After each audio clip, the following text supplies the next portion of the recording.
Yeah.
Against Mike Bruno, Director of Investigation.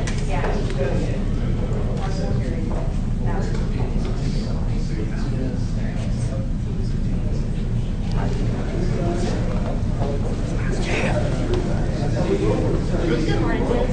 Or afternoon, I guess. I'll take that. I don't know what time of day it is. Makes two of us. Happy day.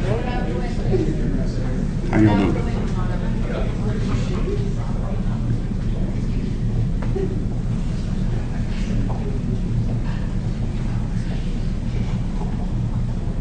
Is everybody ready? Good. Okay, go ahead, Director. Thank you for coming today. My name is Mike Bruno. I'm the Director of Investigations and Homeland Security. I want to talk about some significant cases that the Jacksonville Sheriff's Office has solved, and we ask for the community's assistance in any remaining cases that may be out there. Our suspect in the first case is Jack Albert Lenz with a date of birth of 10/21/1980. On August 24th, 2020, JSO received their first known case in regards to suspect Lenz. The victim was attending his mother's funeral when Lenz broke into his home. In all of these cases related to Lenz, the victims or victim's family were attending funerals. So many times the suspect would park in the driveway disguised as a pizza delivery person, a repairman, or a serviceman of some sort. He would go to the front or rear door of the house and make entry. In one of these instances, the suspect entered the residence and the homeowner was still there. The homeowner called out thinking his wife had returned to pick him up, and Lenz ran from the residence to his vehicle that was parked in the driveway.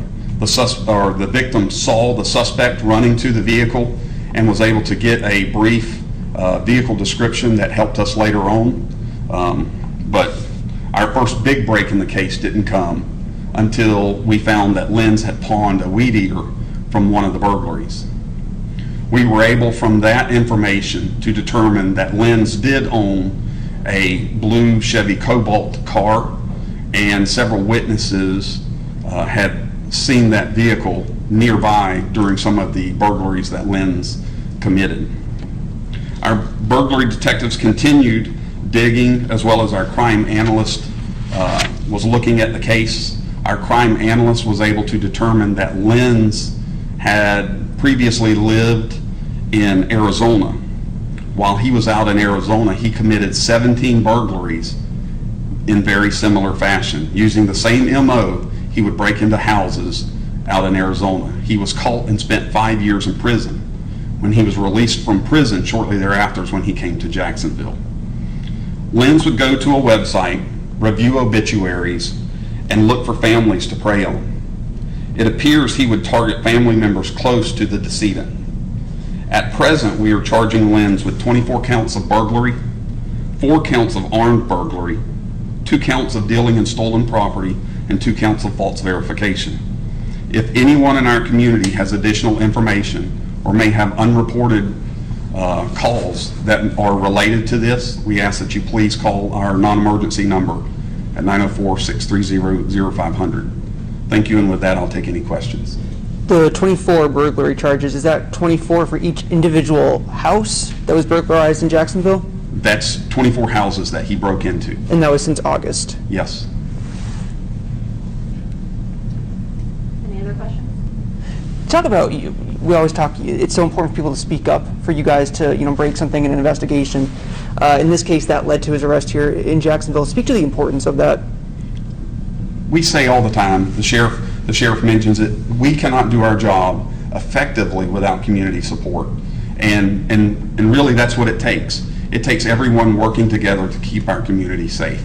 And so when we have witnesses that come forward and provide us with information or look out for their neighbors, that makes a difference for all of us. These are the types of crimes, it doesn't matter what your economic background or what you can become a victim for. So it's important that we look out for our neighbor. Can you go over again when he was released from prison from Arizona? He was released, I don't have that exact date, but he was released just a handful of months before he came to Jacksonville, or before his first known burglary in August. Okay. Thank you, Director. Okay, thank you. Just give me a second.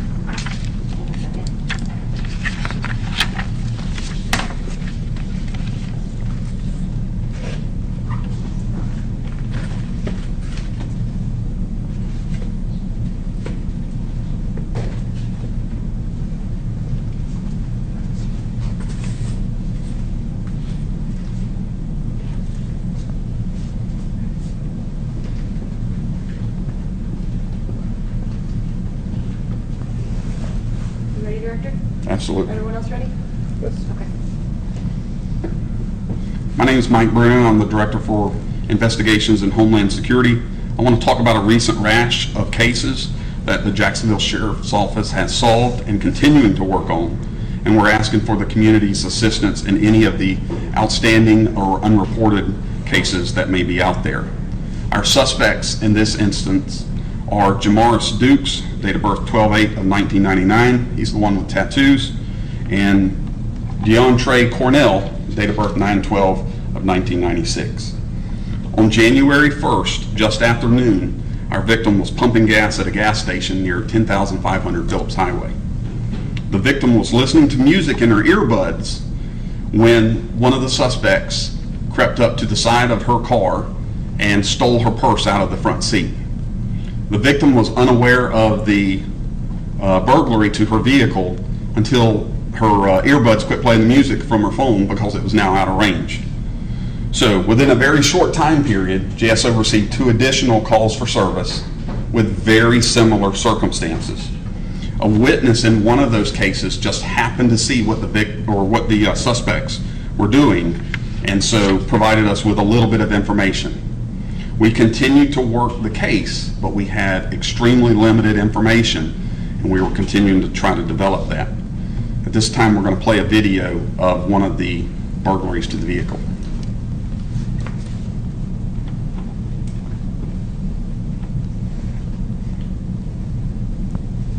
You can see the suspect vehicle's entering. It's a silver vehicle entering the parking lot. It's going to circle around to the gas pumps, and then it's going to pull up near our victim.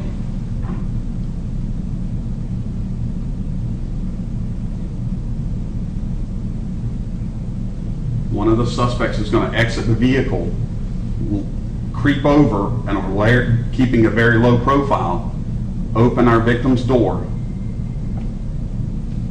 take her purse out, and that fast he's going. In this instance, one of the witnesses saw this and tries to interact, tells the victim and tries to interact with the suspects, but they leave the area.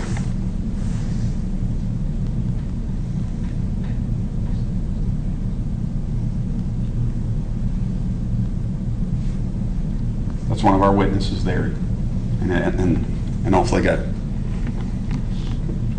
So on January 2nd, around 11:30, the suspects steal another purse from the 13,600 block of Phillips Highway.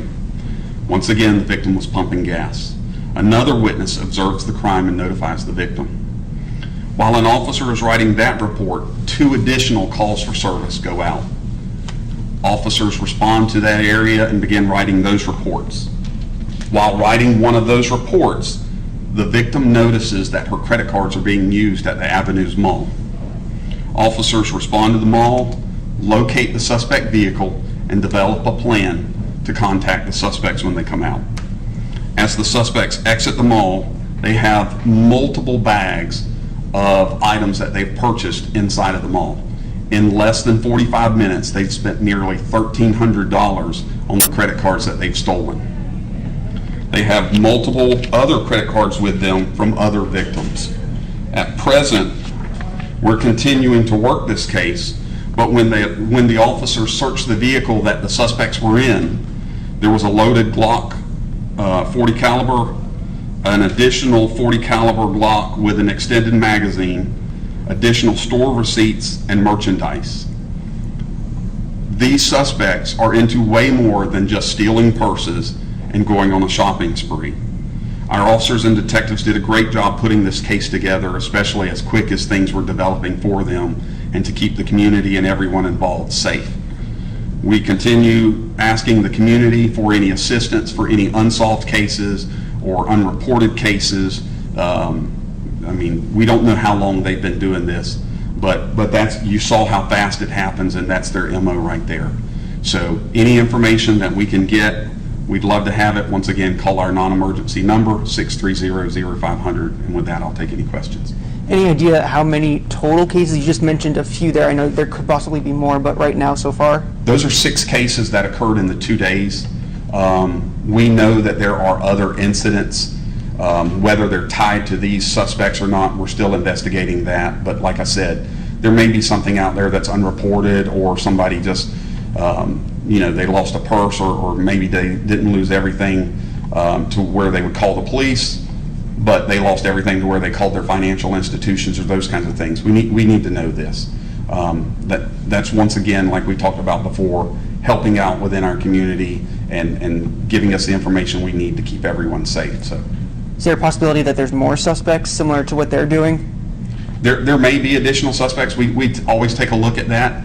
All of the cases that that are of a similar MO, we don't just assume that it's these suspects. It may be somebody else. They may have taught somebody else, or they may have learned it from someone else. So we always try to look at every facet of that to see where we can go and where the investigation leads us. And forgive me if you already mentioned this, charges that they are facing right now? So they're facing the burglaries to the automobiles, as well as the fraudulent charges on the credit cards and those kinds of things. And there may be additional charges as this pans out. Anything else? Were the guns registered to them, or are they? We're still working on that. No, the guns were not registered to them. We would have gotten that early on, but we're still working through some of that, the pieces and parts associated with that. Thank you, Director. Thank you.